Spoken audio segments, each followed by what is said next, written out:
I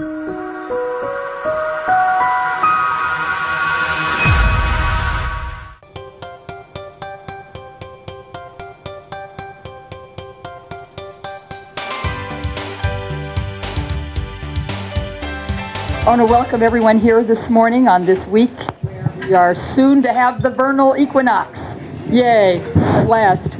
We're also going to have a very exciting program for you today. Before we do, though, we have representatives here, as you know, from almost all of the nonprofits in town, and many times we have announcements from them. So right now I'm going to give a few minutes just for announcements. Does anyone have an announcement? Yes. Peggy? Hi, everyone. Thank you, Director of President Rodriguez with voters. Our annual luncheon is April 12th. Shelley Mayer is our speaker. Please sign up. We want to have a good turnout for Shelley, and it's a great cause. So please join us.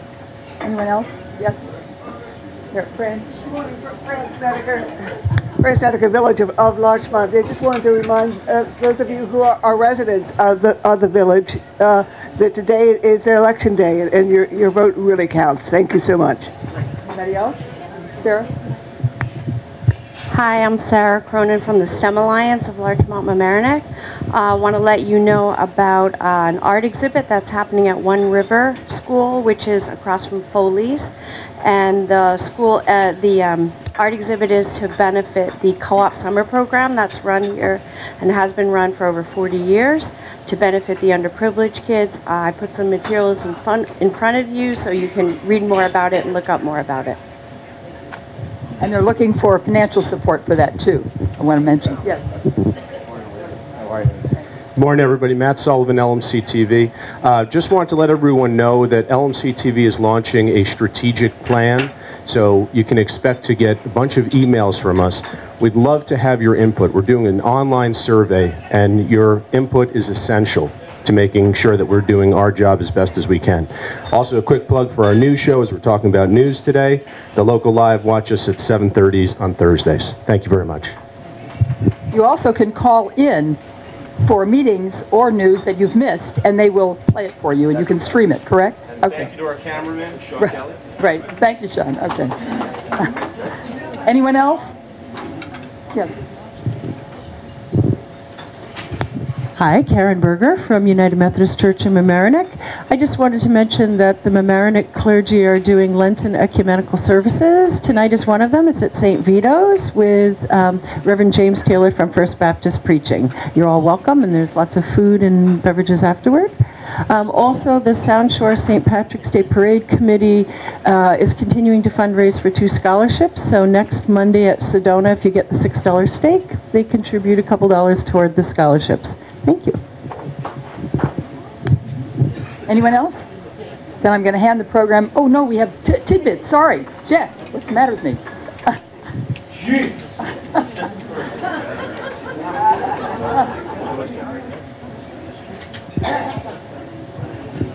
All right, I almost forgot me.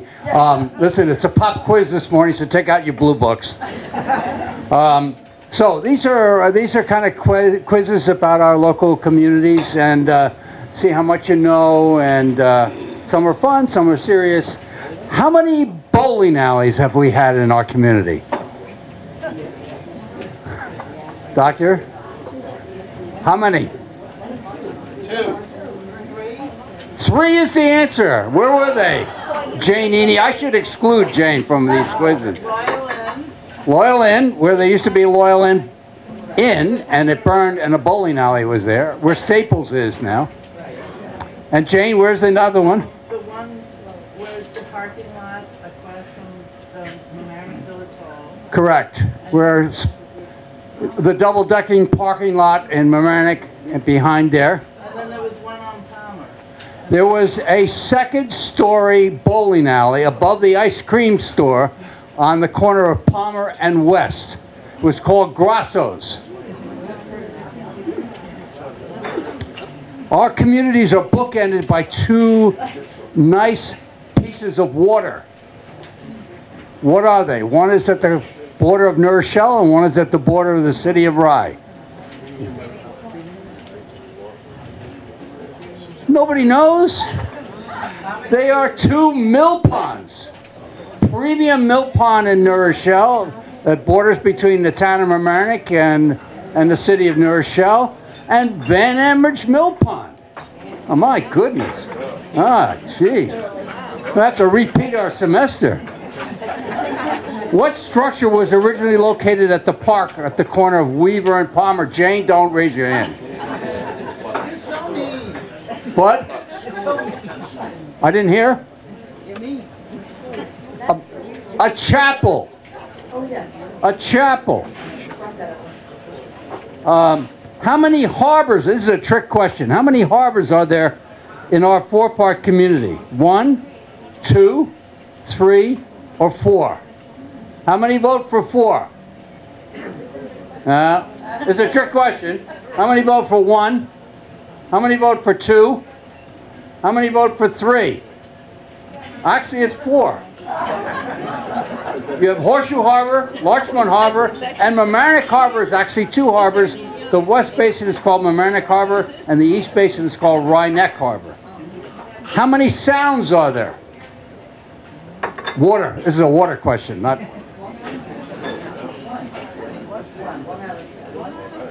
The former mayor of Larchmont doesn't know this? 2.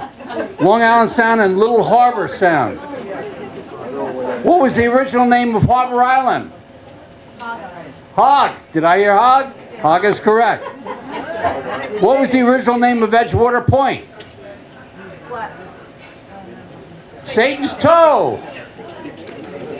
How many rivers do we have? 1, 2, 3, 4. 3. A winner again. What? Name them. Sheldrake is 1. Mamaroneck is the other. Larchmont? No.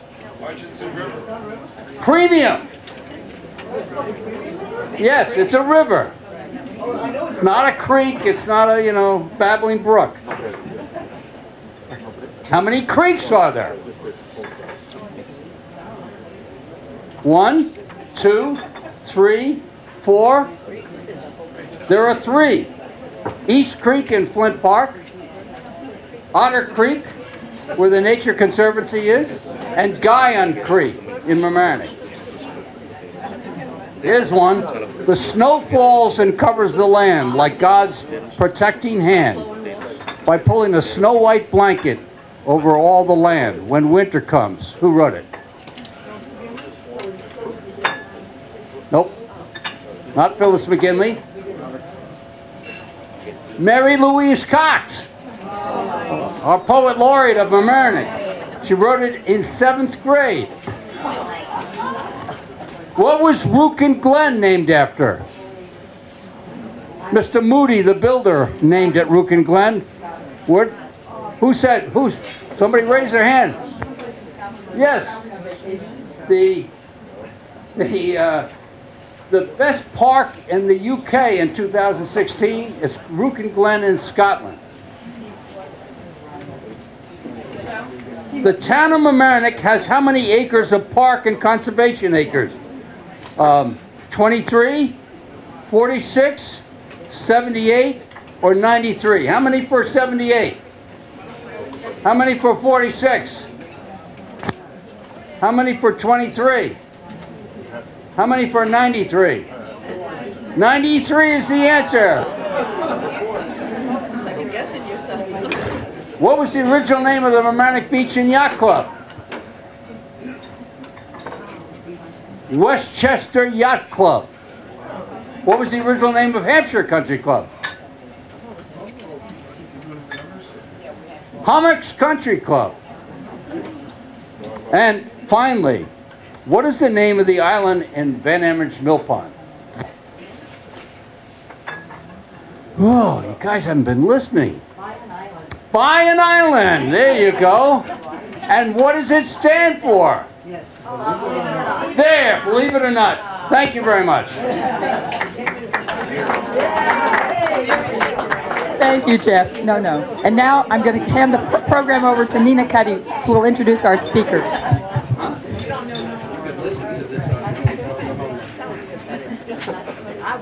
Good morning, everyone. Today we have the opportunity to hear from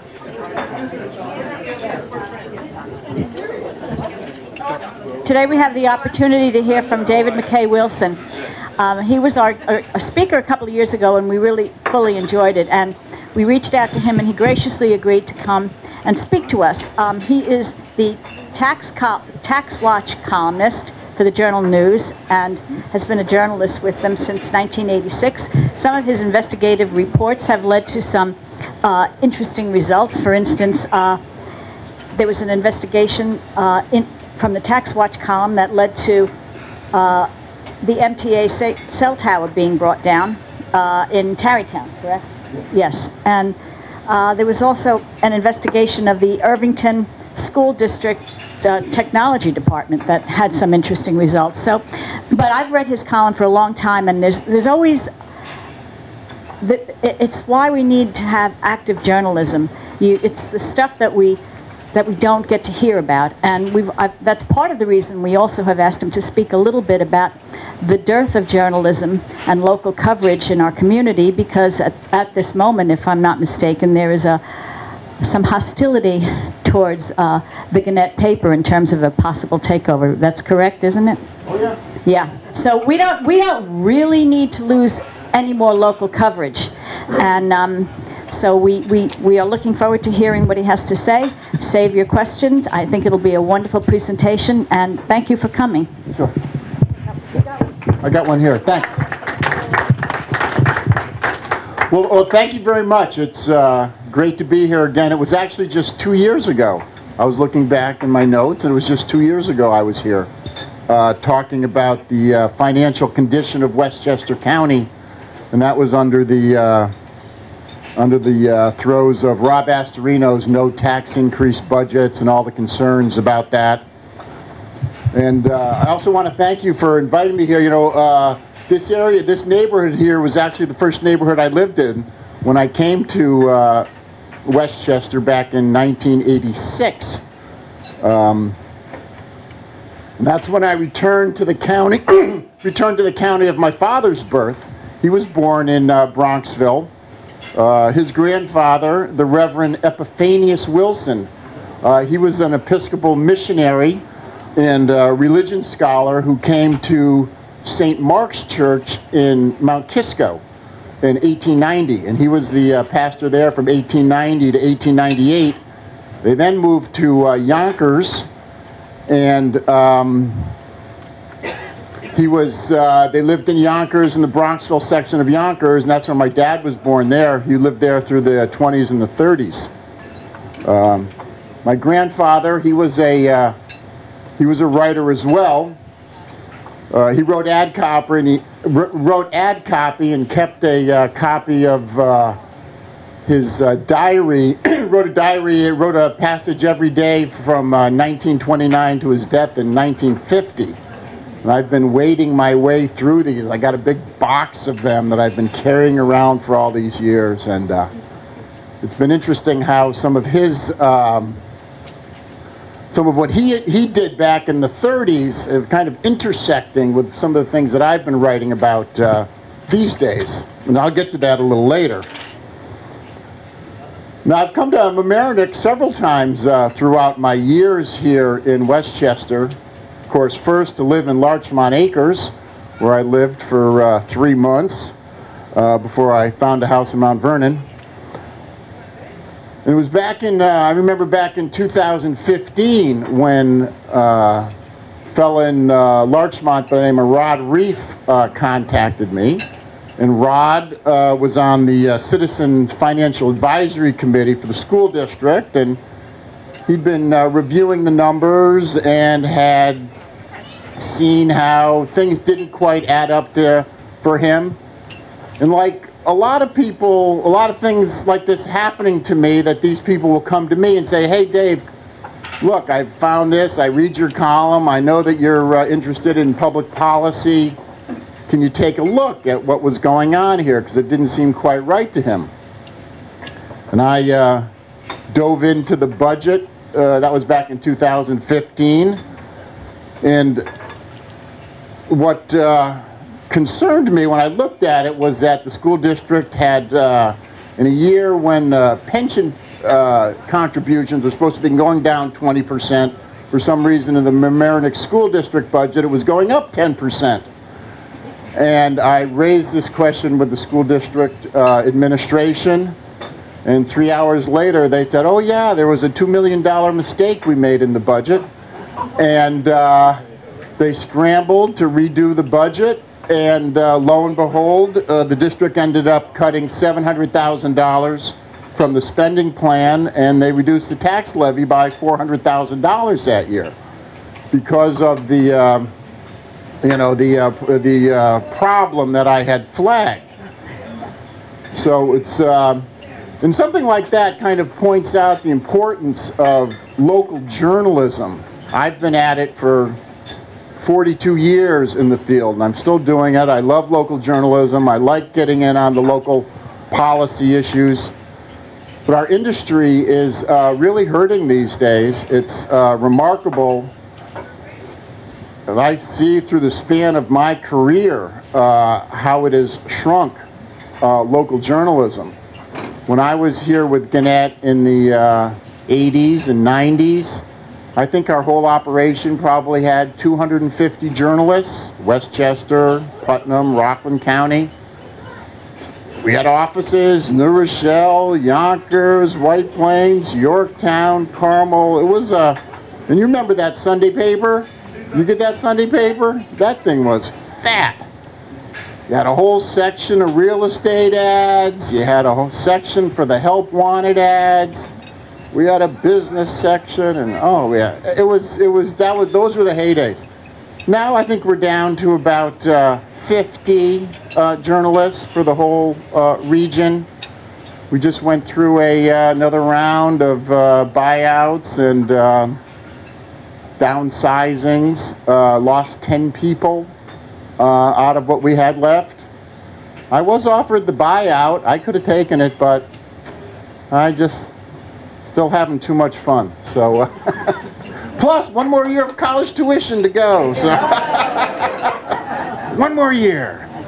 So I'm still at it. I write the Tax Watch column. It's a column about public affairs, government spending. And it's not really so much, it's not so opinionated. I have a little edge to it, but it's really researched, and I really dig into things, as I'll get to some of that later. I also want to thank anyone here who subscribes to the actual paper and who's an online subscriber. And I certainly urge everyone here to support local journalism. Subscribe online. It's not that expensive. LOHA.com, and really appreciate everyone who supports local journalism. There was another story I did in Mamaroneck a couple years ago. It was about the Westchester County housing settlement having to do with affordable housing and the way Westchester County defrauded the federal government for so many years. And they had to get these 750 affordable units. And there's that development down in Larchmont, the Cambium luxury housing development. And Rob Astorino, he wanted to spend $1.3 million of tax money to subsidize the creation of 10 affordable condominiums within the Cambium. And it was going to, they were getting near the end of the thing, and they were rushing to try to get it.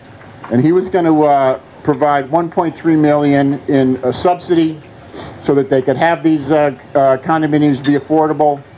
Now, someone, I think it was someone in Larchmont maybe, I forget who it was, someone tipped me off. They said, hey, Dave, by the way, that project, when it was approved by the town of Mamaroneck, town, right? Do I have that right? Town of Mamaroneck. It's outside the village. Yes, it is. That they were required, under the town ordinance, to provide 10 units of affordable housing in that project for free. they didn't need to spend the $1.3 million to create 10 units of affordable housing, as Rob Astorino was trying to piggyback on this. And I pointed this out in a story of mine. The Federal Housing Monitor took note of this, and they ended up dropping that plan and keeping the 10 affordable apartments there as were required by the town of Mamaroneck, and 10 more units had to be created somewhere else, and they didn't get to piggyback on it. And it was interesting as I was thinking about that, I said, oh my gosh, there's a story I need to get back to having to do with the federal housing case, which has been hanging out there for over 10 years, and we thought it was over when Rob Astorino left, George Latimer came in, we were going to wrap up the case, but there's a new federal housing monitor who came in 2017 who's been working very slowly and really hasn't been up to snuff on his work. He originally was he was hired in 2017 to kind of bring the case to a close. And he didn't really do much work at all in 2017. He was supposed to have a report in 2018. And the judge said, well, I guess you don't have to do it. We'll just have a final report, which was going to be due in December of this past year. He said it would be done by December. I did a story back in December. Well, I'm not going to make the deadline. I'm going to have it done in January. Well, January come and gone. So it's February. We're now into March, and there's still no report from the Federal Housing Monitor. We're not quite sure what's going on with that. So I've actually got to give him a call. See what's happening. There was one time, I think it was a summer ago, and he was just AWOL. He was just not returning calls from the county. He wasn't returning calls from the housing advocates. And actually one of the housing advocates turned to me and said, Dave, can you call this guy and see if you can find out what's going on? And I did give him a call. And, oh, yeah, sorry, yeah, well, we're going to get it going. And he did kind of come to for a bit. And we're just hoping that they can resolve that case finally. And Westchester can continue now with a program of creating more affordable housing than the 750 units. It's very, very much needed here. Now, if any of you were here 2 years ago, I was talking about the county government, Rob Astorino's no tax increase plans, and the damage that had done to the county's financial standing. It was certainly a very bold policy that he had. Not going to raise your property taxes, but it did have its downside. The county's bond rating dropped a few pegs. There was a disinvestment in county facilities, stripping down of the county workforce, and he even proposed selling off the revenue stream at the Westchester County Airport in his privatization bid there.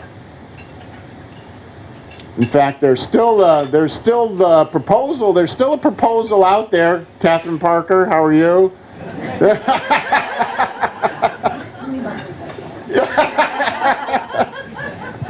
It's still before the County Board of Legislators, kind of. The latest bid by Macquarie that came during right at the end of the Astorino tenure that hasn't been rejected. There's a big chunk of money kind of dangled out there that the county could get, but the current situation is that the legislature is not moving forward on it, and the county executive is, although he hasn't thoroughly rejected it, he's been, he doesn't really want to have to do that if he doesn't have to. In fact, the county executive did win passage of his first budget, the 2% tax increase. But George did it by resorting to one of Rob Astorino's old tricks, a one-shot deal to sell off a county asset. Now, what George proposed was selling off 14 acres of county parkland in White Plains at the county center, and he wanted to sell off the piece of the Bronx River Reservation, the parking lots for the county center, part of an 800-acre park, the Bronx River Reservation, from Yonkers all the way up to Kensico, including the county center. It's in the park. You have a trail there. And it's on the National Register of Historic Places, the parkland there, because it was one of the, I think it was the first park actually, with a limited access kind of highway through a park. And this was great for the motoring public back in the early days of the automobile. In fact, my grandfather, Michael Lambert Wilson, when they lived in Yonkers / Bronxville, he had a Packard, and when he wasn't taking the Packard to go play golf at St. Andrews, which in the diaries he was like always going to St. Andrews to play around, you know, it's like, wow. And there was one that he'd take the Packard and drive up the Bronx River Parkway to White Plains, and he'd park in the parking lot there, and they'd go to some show at the county center. So it's so interesting, kind of coming full circle, when George Latimer proposes selling off the historic park, 1,600 spaces over 14 acres. Currently brings in $2.5 million a year for the Parks Department. You have commuters that have a daily, monthly parking pass, so they go on White Plains Station. But then you also have the parking lots there for all the events at the county center. And they'd sell it off to something called the Local Development Corporation, which is a quasi-public agency that the county put together under Astorino to sell tax-exempt bonds for hospitals and colleges so that they could finance their improvements at lower cost financing. And under George's plan, the LDC would borrow $23 million in the municipal bond market and purchase the parking lots and then run the parking lots. The county would get their one shot of $23 million to balance the budget, and but the problem was that it was a short-term solution. For sure, it would get through this year with the 2% increase, but the next year there'd be the $23 million they'd have to find, plus the $2.5 million from the parking lots that was currently being used in the Parks Department. Now, George said that he really didn't want to do that, and he really doesn't want to do that. And in fact, what he really wants to do is raise the sales tax. He wants to raise the sales tax by 1 cent in all of Westchester's towns, villages, and the cities of Peekskill and Rye, because they don't have their own sales taxes, by a penny. And if they're able to do this, then George says, no, we're not going to sell the park, and everything will be fine. But there's still problems with the park sell-off plan, because it's not even sure if that was even going to be able to work in the first place. The Local Development Corporation, anything that goes through the Local Development Corporation has to be a unanimous vote. And there's several citizen members on this board, including a Republican from Mount Pleasant, who said that he was against it and probably would not vote for this. In addition, before the park thing got to the LDC, the County Parks Board and the County Board of Legislators would have to take a vote saying that they believed that the parking lot at the county center in the park was no longer needed for park purposes. They were going to have to say that it wasn't needed for the park when it was being used for the park. It was going to be a touchy thing for them to say that with a straight face, that the parking lot that is used to serve the park is not needed for the park. So that was going to be another wrinkle in it. But then the other one that was really interesting was that if they decided that the parking lot for the park was no longer needed for the park, then the city of White Plains had a right of first refusal on that land. This was a law that was put in by Tom Abenanti when he was on the county legislature, and George was the chairman of the legislature back then, and that said that if the county decides that land is not needed for county park purposes, then the municipality gets first shot at it. And if the municipality wanted to use it as a park, they could get it for $1. So here was White Plains all set up to get 14 acres of parkland for $1. Plus, and they would get the $2.5 million revenue stream. So we're still not at that point yet. And the other issue, there was another issue involved in this as well, having to do with what's called the alienation of parkland.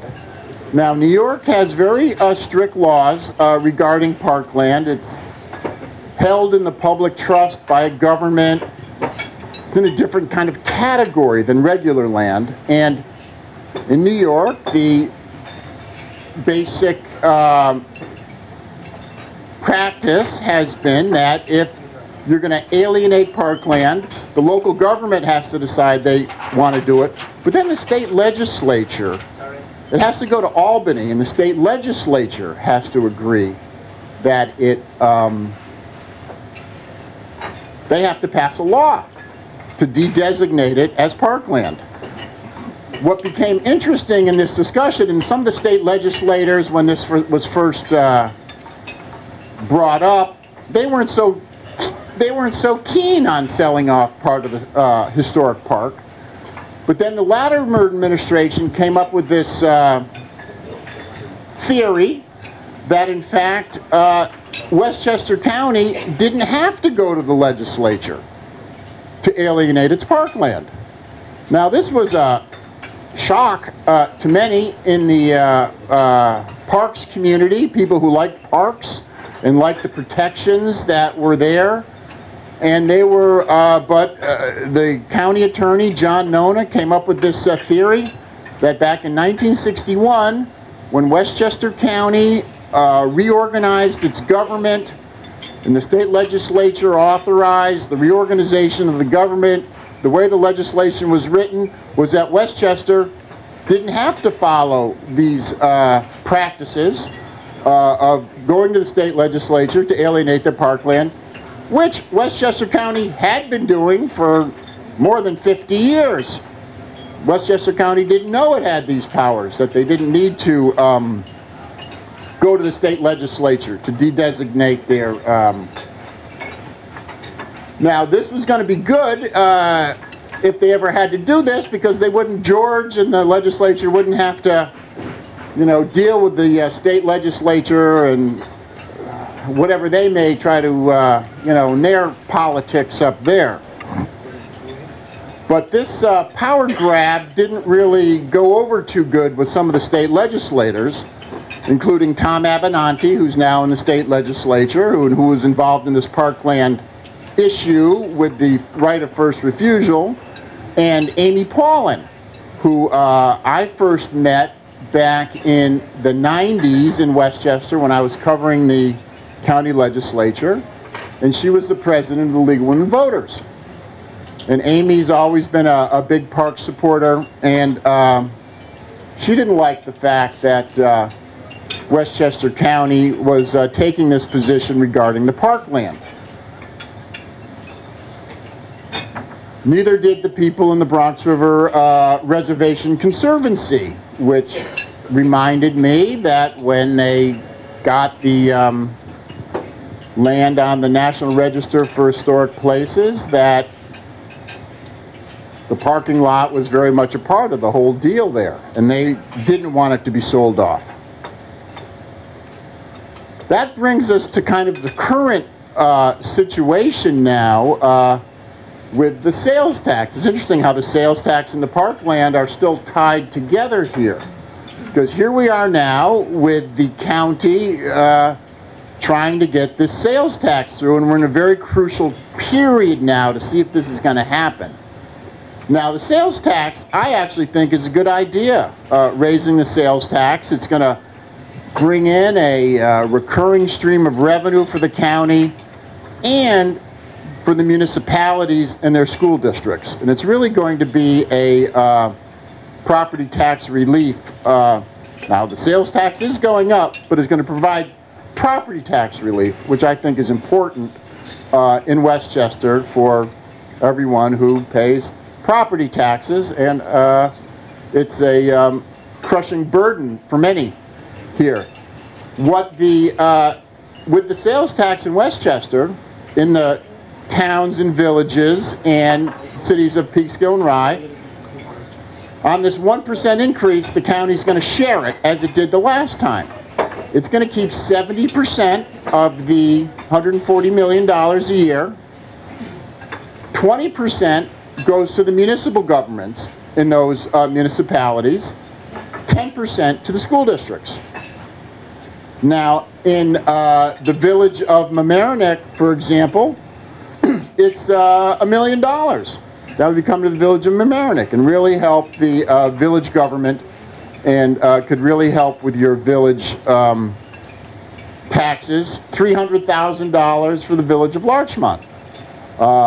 So, in addition to Westchester County, George Latimer, again taking a page from Rob Astorino's playbook, he has promised that if this goes through, he's going to freeze property taxes. Anybody heard that before? Yes.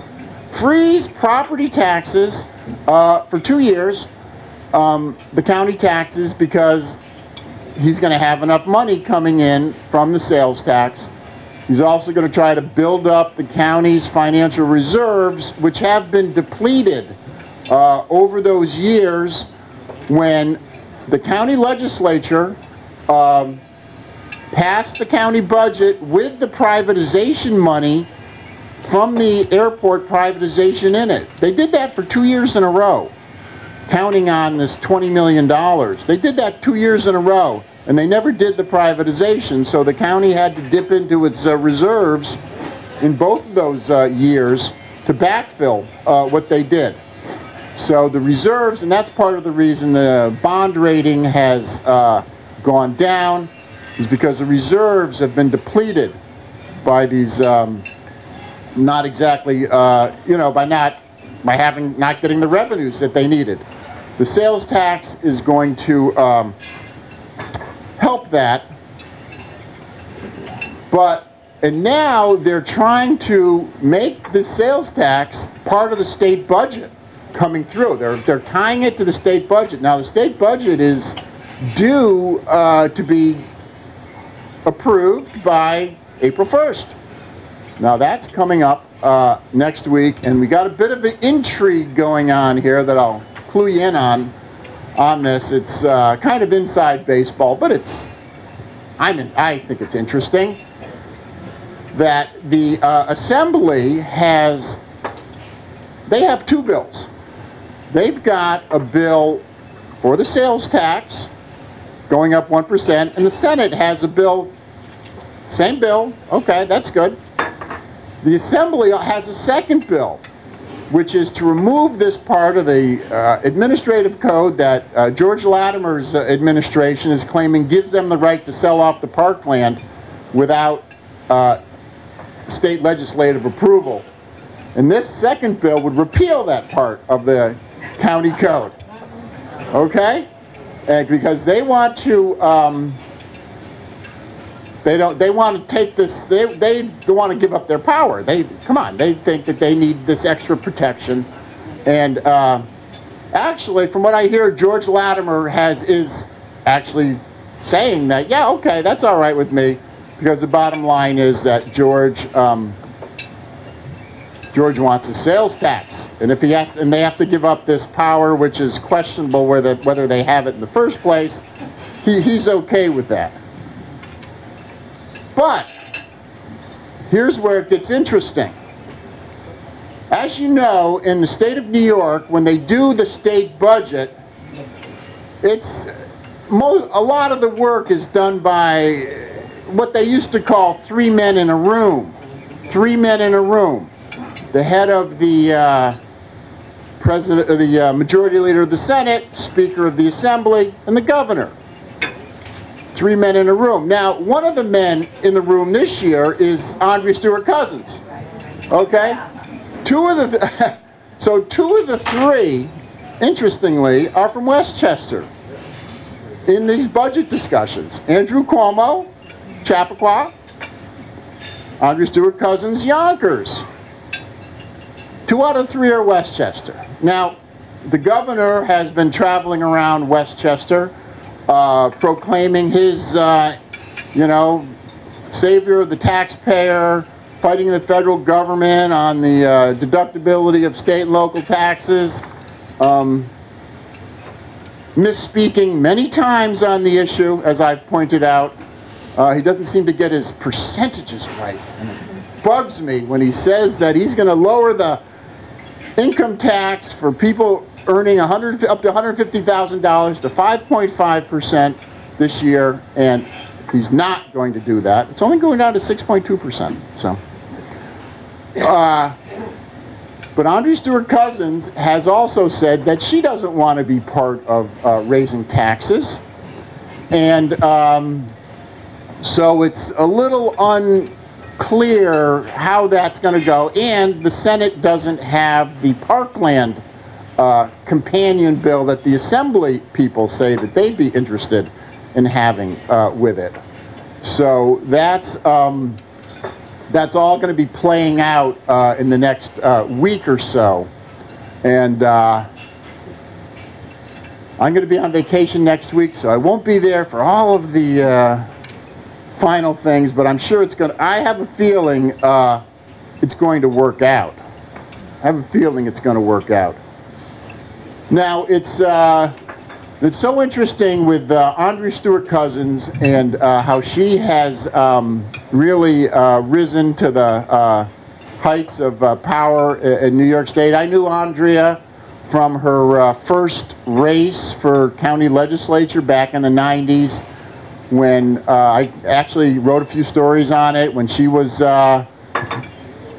going up against a powerful Yonkers politician, Herman Keith, who was then playing footsie with the Republicans, Andy O'Rourke, and Andrea was able to oust him. And I've worked with her on many stories over the years, and it was so interesting this past summer. It was last summer. We were at an event in Scarsdale. It was on a hot July night. It was the Scarsdale Democrats had a get-together, and somebody invited me to go just to hang around and talk to people. And we were standing on the porch there, and Andrea and I were talking about how the role journalism can play in the public sphere, and how journalists can have an impact in the public sphere, and how people in power respond to journalists, can respond if they point out problems in society that need attention. And it was interesting that a couple of I think it was 3 months later, I got a call from another friend of mine in Tarrytown who came back from a weekend away to see a cell tower in his view of the Hudson, down by the tracks. He was up on the hill, And he and his neighbors were appalled that they were now looking out on their beautiful views of the Hudson, which they paid an extra premium to have on their homes, and they had a cell tower that the MTA had put up. Dave, you got to do a story on this. It's an outrage. Okay. I went to check it out, and yeah, there it was. It was up there, up on the hill. I could see from my friend's home. And then I drove down to the tracks to actually see where they put it up. And I drive down to the tracks, and there it is. I go down to the industrial area, little 2 blocks from, maybe a block from Village Hall, down by the river there, the new Village Hall. And there's the cell tower, 150 feet tall. And on the other side of the cell tower, of the fence, was a playground with the low-income apartments, the Franklin Court low-income apartments, and a playground, the jungle gym for the low-income kids, next to the cell tower.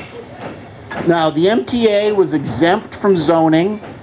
They didn't have to go through the village.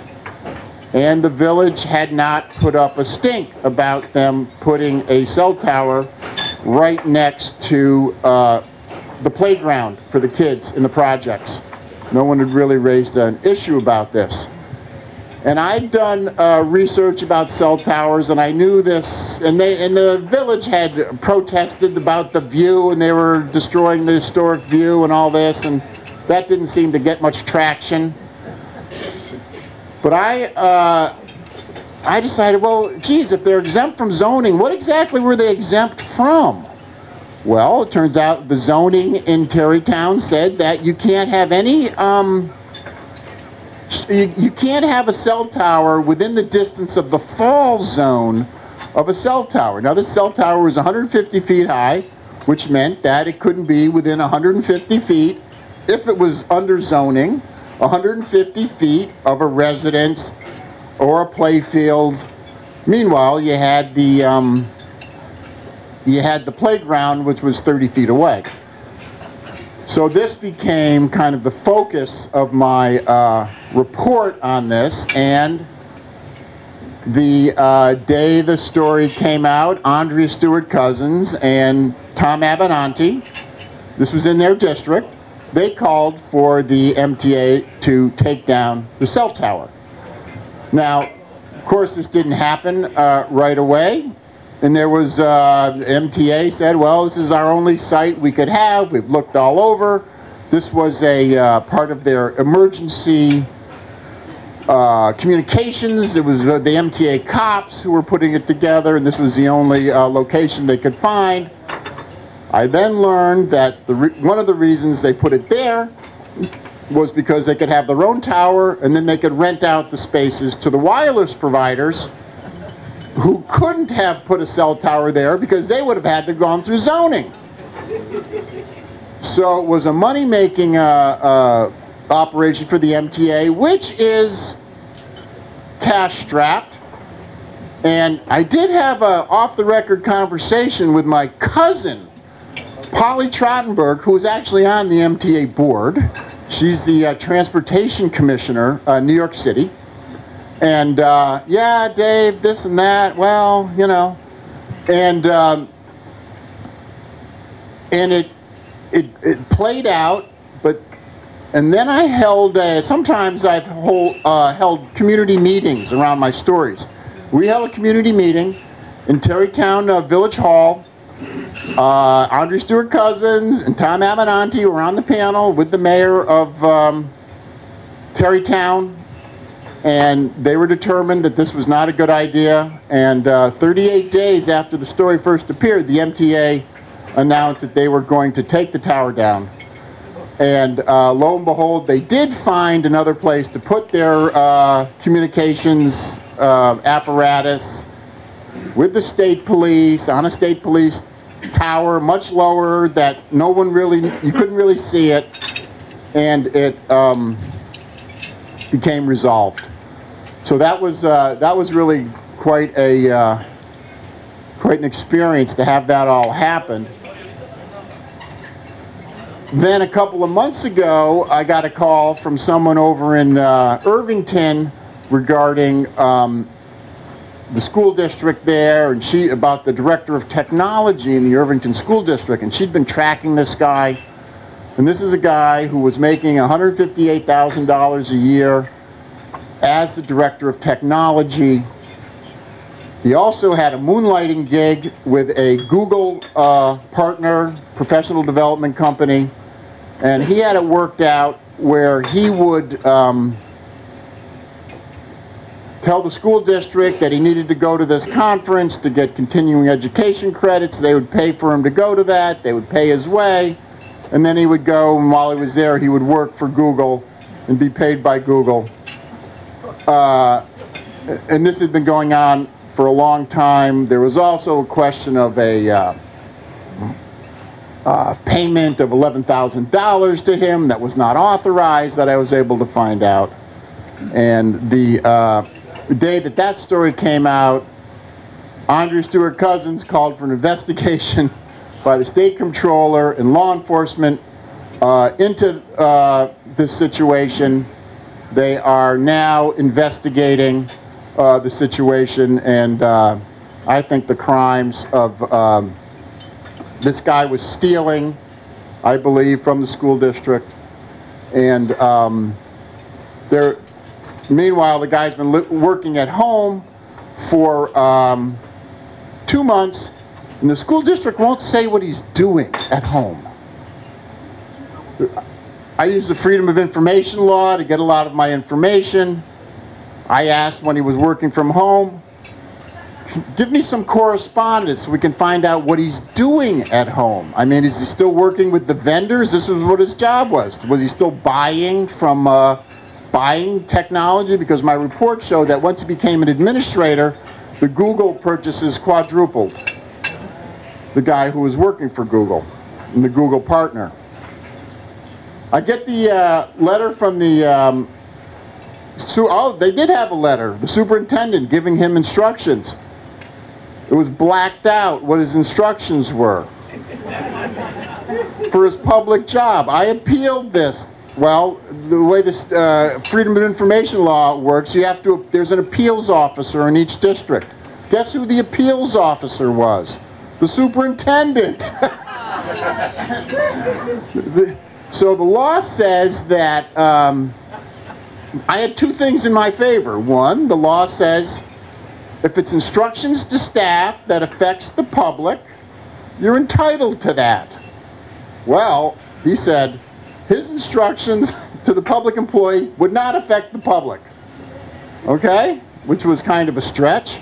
In addition, he said that letting us know what he was doing on his public job would be an unwarranted invasion of his personal privacy.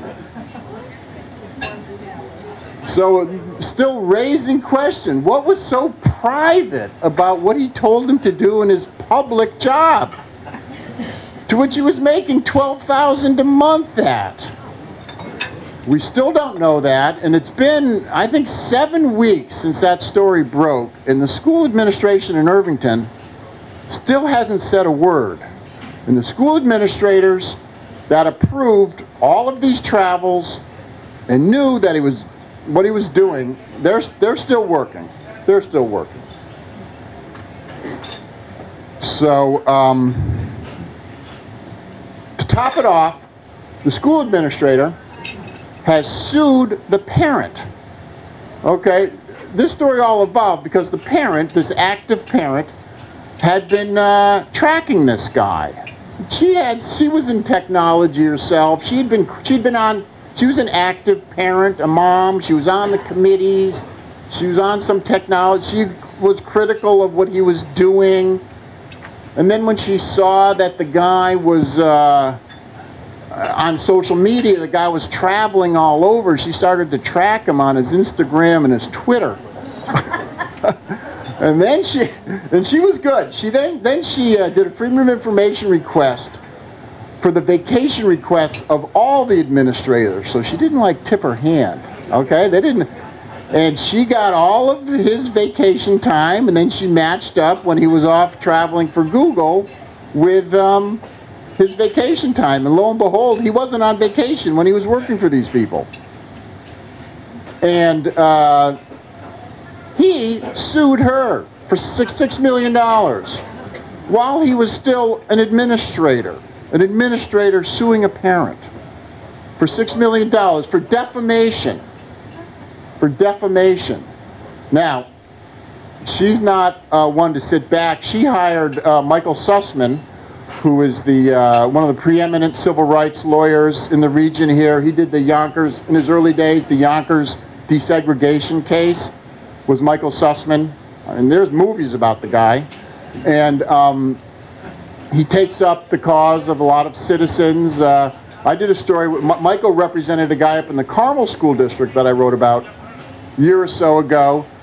And this was a school board member who they tried to kick off the school board because he spoke up against the bond act that the school district wanted to, and this young guy thought it was too expensive.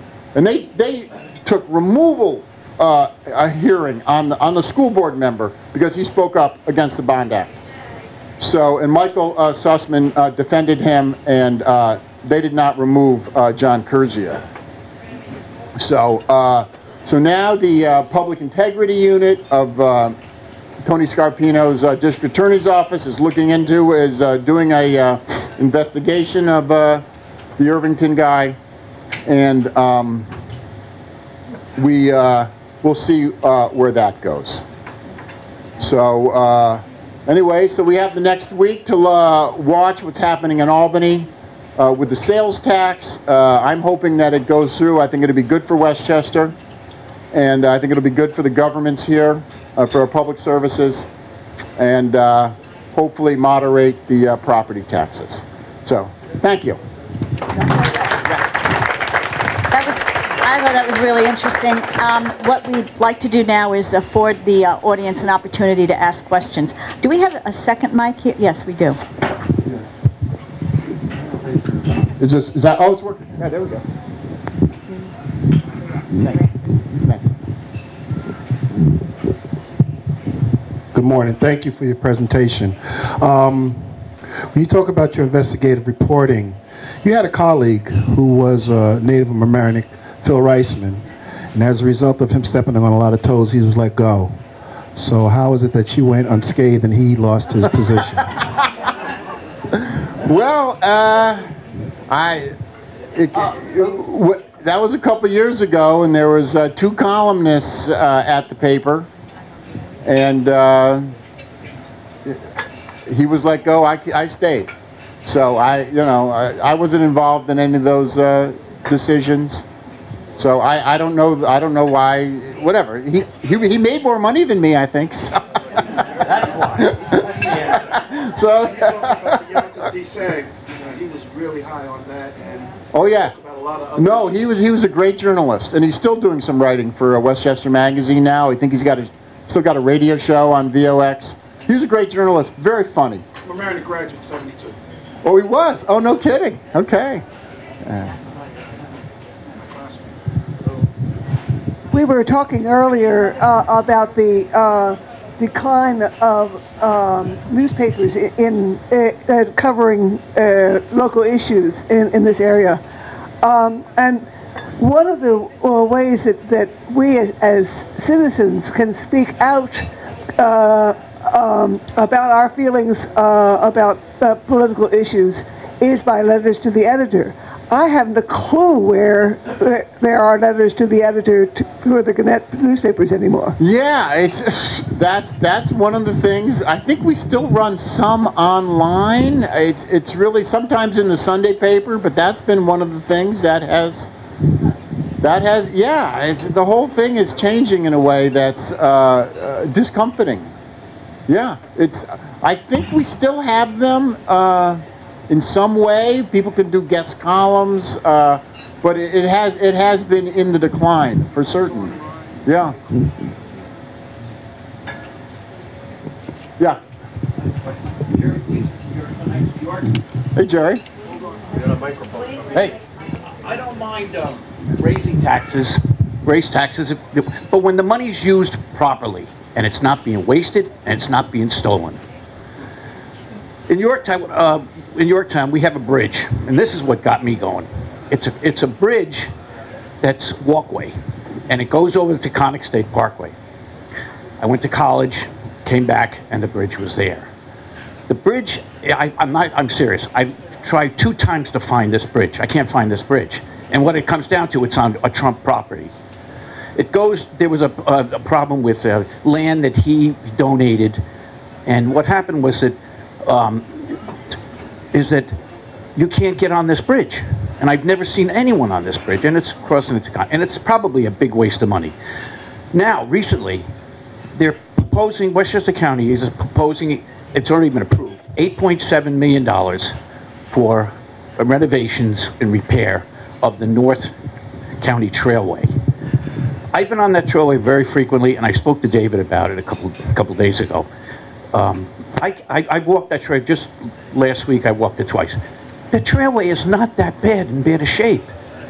There was an accident a couple of years ago. The county got sued. But my point is this: is that I'm retired, and I have time, and I just can't believe the waste of money. I'm sorry, I just don't buy it, and I want to know more information about it. Okay. I actually think that renovation of the North County Trailway is a fabulous thing. It was I felt that pathway. I am a cyclist. Karen Weisberg's here, ridden with Karen. She was our bike commuter of the year. What? 2000 bike commuter. Bike commuter of the year.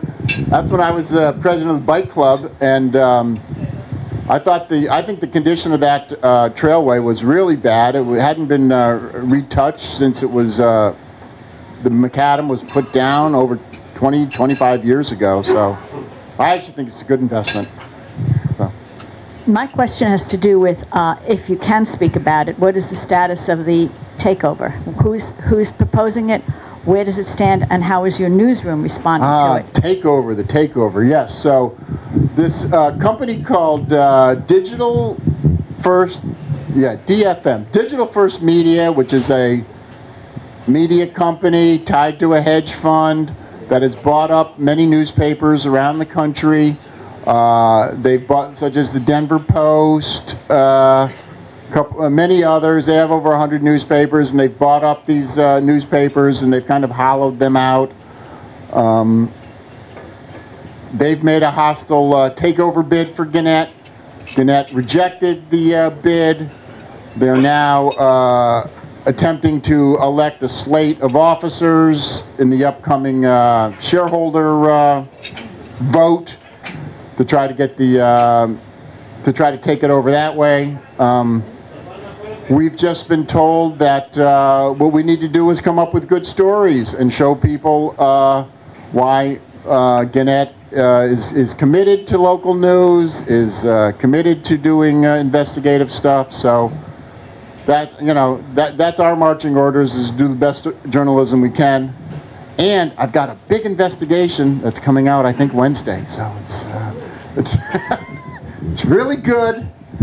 And the guy who I'm writing about has now threatened to have me arrested if I ask him any more questions. Which is means that I think I'm on the right track. So. Can you speak about the effect or impact on development in the county as it relates to the Con Ed limit on gas hookups? Well, yeah, that's a major issue currently, certainly in Westchester. Now, there was a, it has to do with the demand for natural gas, some of the pushback on the pipes coming into Westchester. There's been some resistance to those.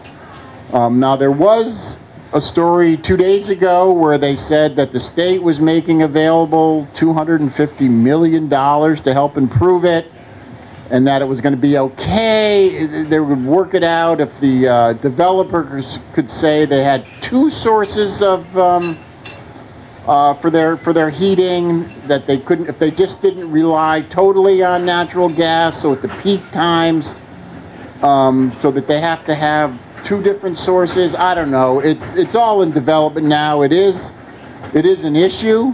Unclear whether Con Ed is doing this to try to, you know, whittle away at the resistance to more pipelines.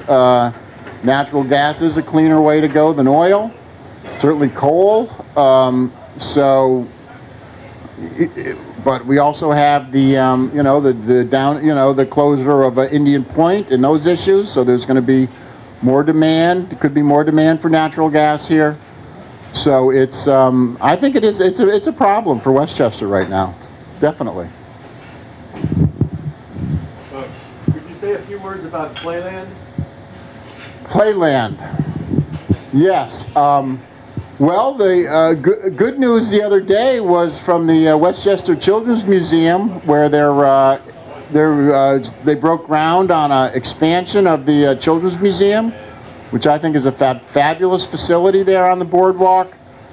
As far as the privatization with the Standard Amusements, that's kind of in play right now, whether the county is going to try to somehow end the contract with Standard Amusements and not have the private operator come in as was negotiated and had a signed contract under the Astorino plan. I know George Latimer and his administration have been reviewing it. They've had some issues with how it's shaking out. There's a requirement that Westchester invest several $1 million in improvements, and that will spark the private investment of money. So it's all in flux right now. We're hoping that that somehow gets resolved this year to see if this handover is going to take place. As of now, my understanding is that Westchester is still running it this summer. Catherine? Yeah, that has been the plan for the last 2 years. That is going to be through October 31st, 2008. So that's really, we're kind of in crunch time right now over that. And there's, I know my colleague, Mark Lungariello, has been writing about that. Everybody's very tight-lipped about it at the moment because it's kind of a very high-level negotiations right now. So keep an eye on that. Something could break on that this spring. The summer, certainly by the fall, they're going to have to get this resolved one way or the other.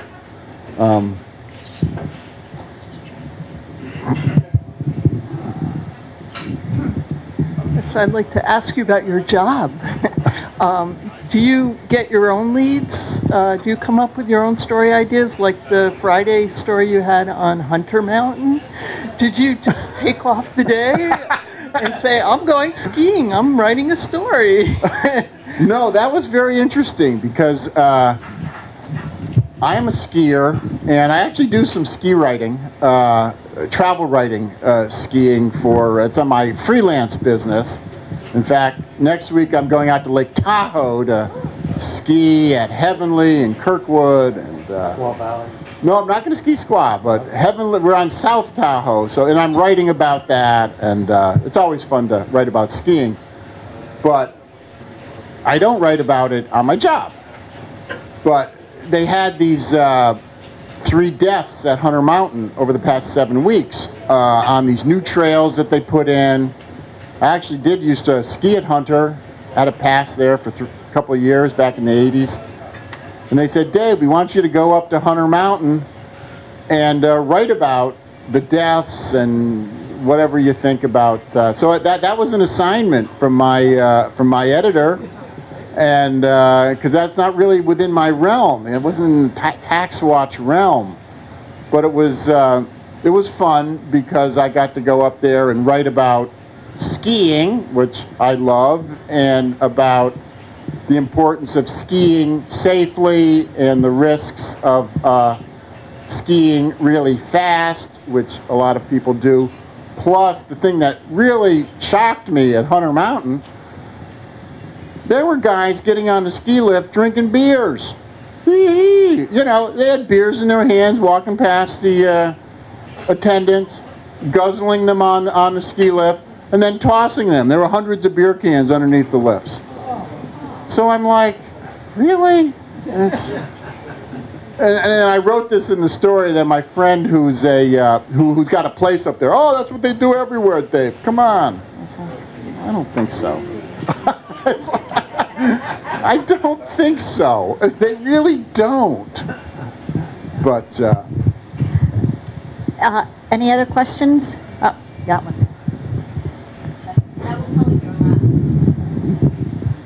Can you speak a little bit about the fractured municipalities in Westchester County and, in my view, how inefficient it is to have a village, a town, and another village that basically functions as one community? yeah, it's beyond ridiculous. And in fact, when I moved here in 1986, I was in Larchmont Acres, and I had a Larchmont address, and I thought I was very cool because I lived in Larchmont. Lo and behold, I didn't live in Larchmont. I lived in the unincorporated part of Mamaroneck. Yeah, but no, it's all these layers of government. It's too many layers. But the reality is, people like their village governments. They really do. That's the government closest to them. In fact, I've been writing about a part of Greenburgh. They're trying to create a new village in Greenburgh, village of Edgemont. And you know what? It makes sense for them to do that. It actually does. The way they're treated in that town by the town government, it makes sense for them to create their own government. I hate to say it, but... Well, I want to thank you very much. We really appreciate it. It was very interesting. Thanks, the audience.